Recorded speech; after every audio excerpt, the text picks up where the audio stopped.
Most people think healing means feeling happy again. But Machiavelli would tell you true healing is when your silence becomes stronger than your anger. In this video, we'll uncover 7 hidden signs that you've already healed far more than you realize, even if your heart still feels like a battlefield. In my time, I observed rulers rise and fall, not by armies or fortune, but by the strength of their inner world. The mind that has healed cannot be conquered, for it no longer seeks to control what it cannot command. Tonight, I shall show you the 7 quiet victories that prove you've already healed, even if you still doubt it. These are not the signs of comfort, but of power. Once you would have begged for explanations, demanded apologies, searched for reasons. Now you simply walk away. The healed mind understands. Closure is not given by others. It is declared by the self. You have realized that peace is a decision, not a dialogue. The broken man shouts to be seen. The healed one is silent because he already knows. You no longer need to display your achievements or defend your value. In this you have gained what most men lose: sovereignty over your own sense of worth. There comes a moment when a wounded heart grows tired, not of feeling but of fighting. You no longer crave revenge, nor the satisfaction of seeing your enemy suffer. You reach a higher ground, a quieter one, where vengeance no longer feels necessary, because you have already surpassed the one who wronged you. To forgive without forgetting is not an act of weakness. It is the ultimate form of intelligence. It means you no longer allow the past to imprison you, but neither do you discard its lessons. You do not erase the memory. You refine it into wisdom. You remember the betrayal not to reopen the wound, but to understand its nature, to study how human hearts falter, how promises decay, and how trust must be granted with precision, not generosity. You see, the naive forgive and forget, and therefore repeat the same pattern of pain. The wise forgive and remember, not to hate, but to foresee. Every scar on your soul becomes a map of human behavior. You learn to read it like a strategist studies his enemy's formations before battle. When you forgive, you are not declaring that the wound was acceptable. You are simply declaring that it no longer controls you. You have withdrawn your emotional army from a lost war. You have stopped bleeding for a battlefield that no longer deserves your presence. This is not peace born of surrender. It is peace born of superiority. Many will not understand this form of forgiveness. They will say, "If you still remember, you have not truly forgiven." But that is the lie of the sentimental. True forgiveness is not the erasure of memory. It is the mastery of it. You hold the memory in your hands like a blade, no longer cutting yourself with it, but shaping it into a weapon of awareness. You may still recall their face, their words, the sting of their betrayal, but it no longer shakes you. The image arises, but your pulse remains steady. That is how you know you have healed, when memory loses its power to wound. When you forgive, you reclaim your power. The one who hurt you no longer commands your thoughts, your reactions, your sleep. They become nothing more than a lesson, a chapter in your personal scripture of strength. Forgiveness then becomes a political act, a declaration of emotional sovereignty. To the untrained eye, it seems indifferent. To the wise, it is divine calculation. Because you understand now, hatred binds you to your oppressor. Every time you replay their name in your mind, you feed them your energy. But when you forgive, you cut the chain. You leave them in the shadows of their own conscience, while you walk into the light of your own evolution. And yet, you do not forget. You keep the memory not in bitterness, but as armor. You learn the subtleties of deception, the tones of dishonesty, the patterns of manipulation. You become impossible to fool twice. That is the gift of pain. It makes you perceptive. The heart that has been betrayed becomes the keenest observer of human nature. You forgive, not because they deserve peace, but because you deserve freedom. You no longer drink the poison of resentment, hoping they will taste it. You pour it out, watch it sink into the earth, and never look back. In forgiving without forgetting, you reach the highest level of strength. You no longer seek justice from the world. You create it within yourself. You learn that your peace cannot be negotiated, and your worth cannot be diminished by betrayal. You transform your suffering into insight, your memory into a shield, and your silence into a throne. That is true healing. Not to erase the wound, but to rule over it. Not to forget the past, but to make it serve you. For the man who remembers wisely cannot be broken twice by the same hand. There comes a time in every soul's evolution when silence becomes more valuable than applause. You stop seeking the eyes of others to confirm your worth, and instead you begin to seek the sound of your own thoughts. Unfiltered, undisturbed, and painfully honest. Solitude is not loneliness. Loneliness is the hunger for company. Solitude is the mastery of self. The world fears solitude because it reveals truth. It strips away illusion, pride, and distraction, until only the raw essence of who you are remains. That is why the unhealed run from it. They drown themselves in noise, in people, in meaningless motion, because silence terrifies them. It reminds them of what they have not yet faced within. But you have crossed that threshold. You no longer flee from the stillness. You sit within it, like a sovereign upon his throne, unbothered by the absence of validation. You've learned that attention is a poor substitute for peace. Praise is fleeting, but inner clarity, that is immortal.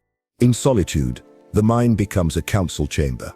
Here you meet your true self, the strategist, the philosopher, the observer. You begin to notice how much energy was once wasted, trying to be understood by those who could not understand themselves. You realize how much of your time was spent chasing acceptance from people who were never even present in their own lives. Solitude teaches you to withdraw your army from useless wars. When you value solitude more than attention, you become dangerous, not in violence, but in power, because you no longer need the world to feed your identity. You stand apart, and that separation gives birth to clarity. From it comes strength, precision, and independence, the traits of every great mind who has ever walked this earth. The healed man is not loud. He moves with quiet confidence. His worth defined, not by what others see, but by what he knows. He is at peace with being misunderstood, for he no longer trades authenticity for approval. The crowd praises one day and condemns the next. Their love is the currency of fools. You no longer wish to be adored, you wish to be aligned. Those who have never tasted true solitude will call you cold, distant, even arrogant. But what they cannot comprehend is that solitude is not a wall. It is a sanctuary. You have simply built a fortress around your focus. In that fortress you protect your mind from corruption, your emotions from manipulation, and your energy from chaos. The noise of the crowd no longer tempts you, because you have tasted the sweetness of silence. You have come to understand that solitude is where growth happens. It is where your wounds speak, and your wisdom answers. It is where you hear the quiet whisper of your intuition, that ancient voice that knows what no one else can tell you. Solitude does not weaken you, it refines you. It sharpens your perception and clears the fog of the world's deceit.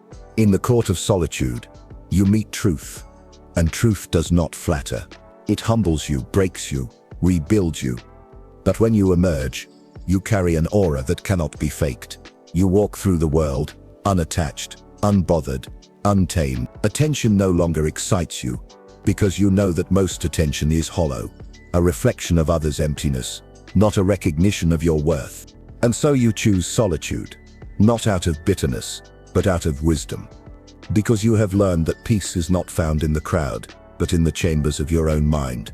You have learned that the most powerful conversations happen in silence. You have learned that when the world turns its back, you still have yourself, and that is enough.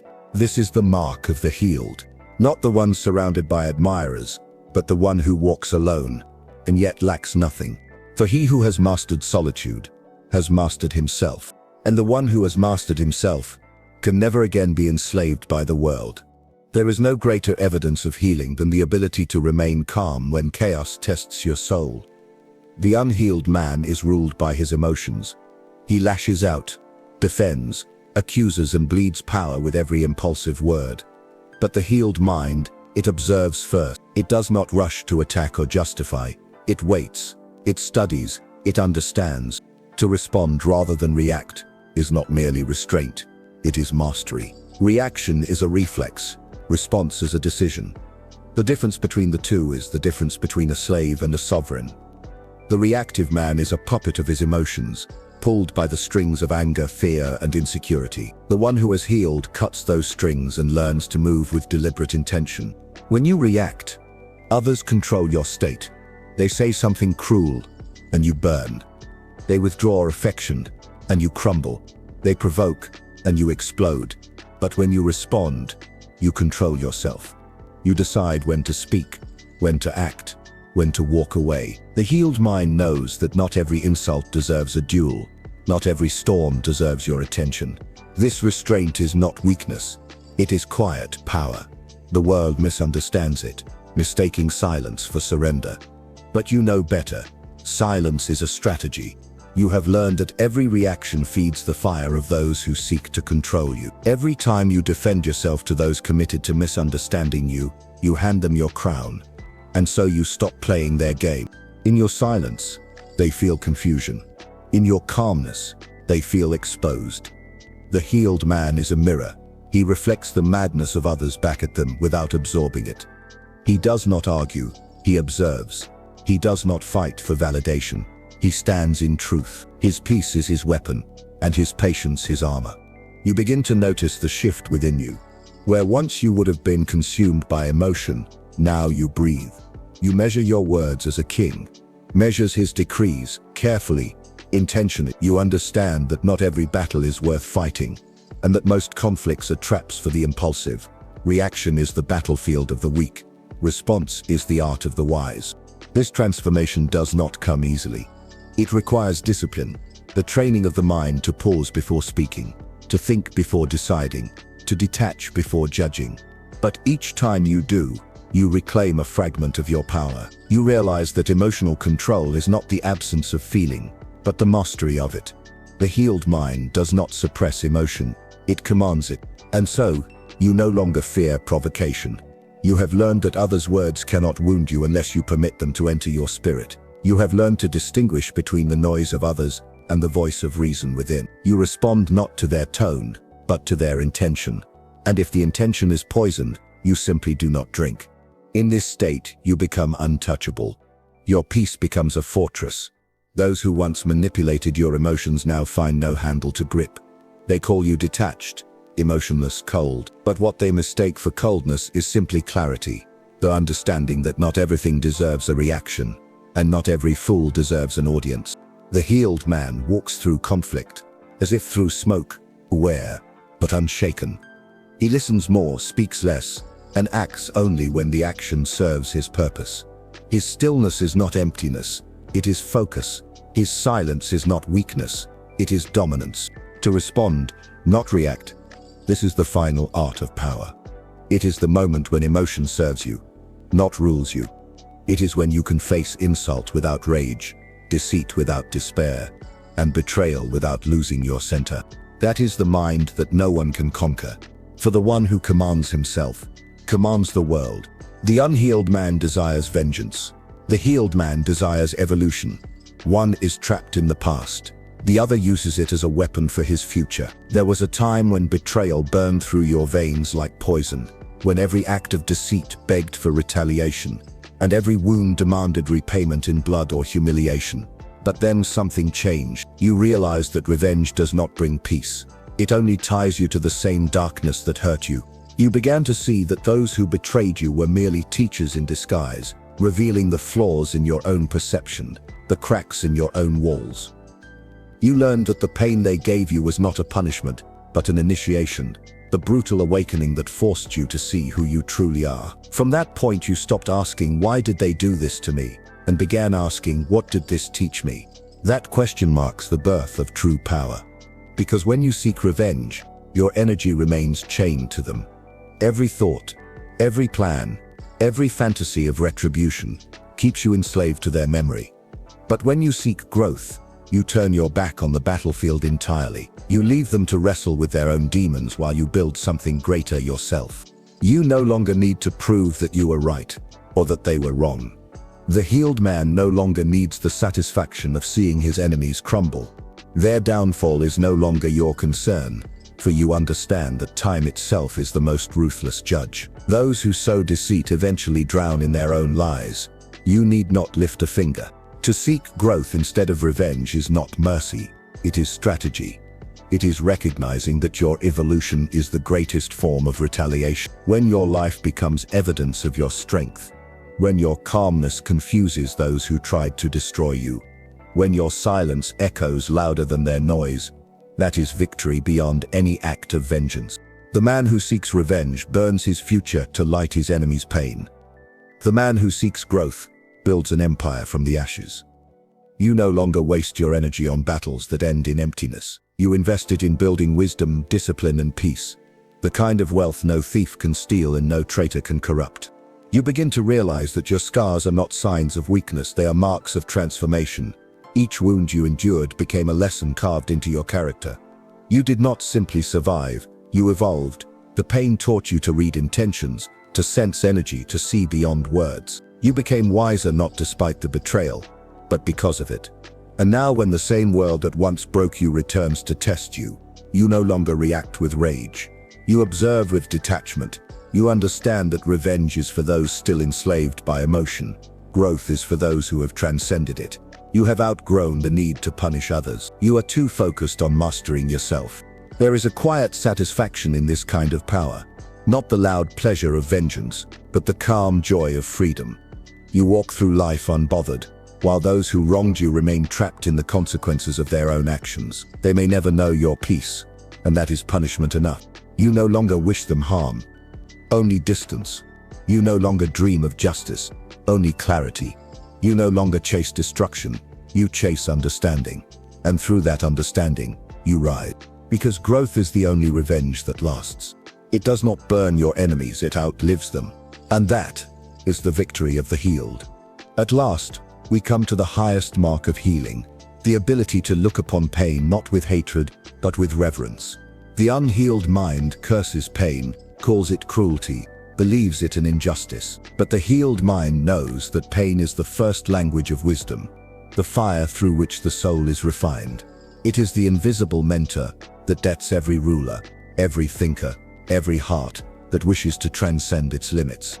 You see, the world teaches comfort. Pain teaches truth. Comfort whispers illusions of safety, permanence, and ease. Pain rips those illusions apart. It forces you to face what you have ignored, your weaknesses, your dependencies, your fears. It strips away vanity and pride, until only truth remains. In pain you meet yourself without disguise. That encounter is rarely pleasant, but it is always necessary. You have come to understand that pain was never your enemy. It was the merciless sculptor shaping your character, carving away all that was false. The moments that broke you were, in truth, the very moments that rebuilt you. Only stronger, sharper, wiser. Pain does not destroy you. It entreats you to the parts of yourself that cannot be destroyed. When you were hurt, you believed you were being punished. But with time, you see, it was preparation. Every betrayal taught you discernment. Every loss taught you detachment. Every failure taught you resilience. Every heartbreak stripped you of illusions about love, loyalty, and power.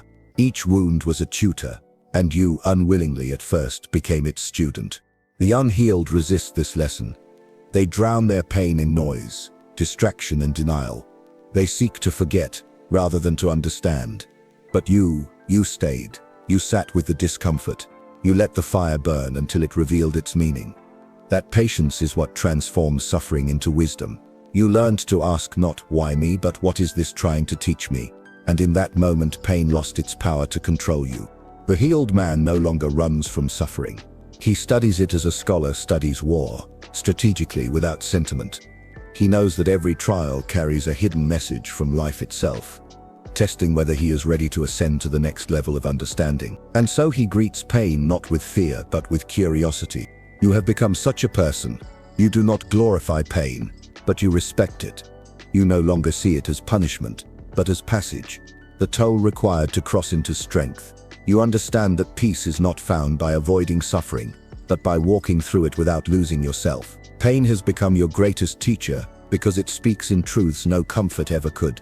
And so when life wounds you again, as it inevitably will, you no longer ask to be spared. You simply ask to see clearly. You trust that every blow carries instruction, that every loss hides a lesson, that even heartbreak can refine the heart into something noble. You no longer see pain as something to escape, but as something to master. Because mastery is born in discomfort. Discipline is born in failure. Compassion is born in heartbreak. Wisdom is born in loss.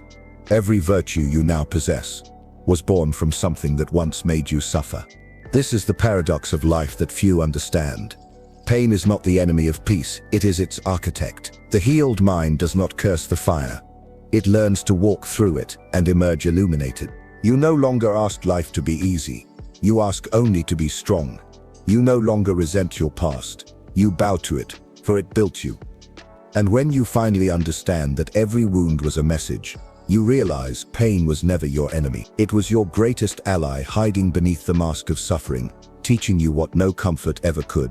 And that is the final victory of the healed. For he who learns from pain no longer fears it, and therefore he no longer fears life itself.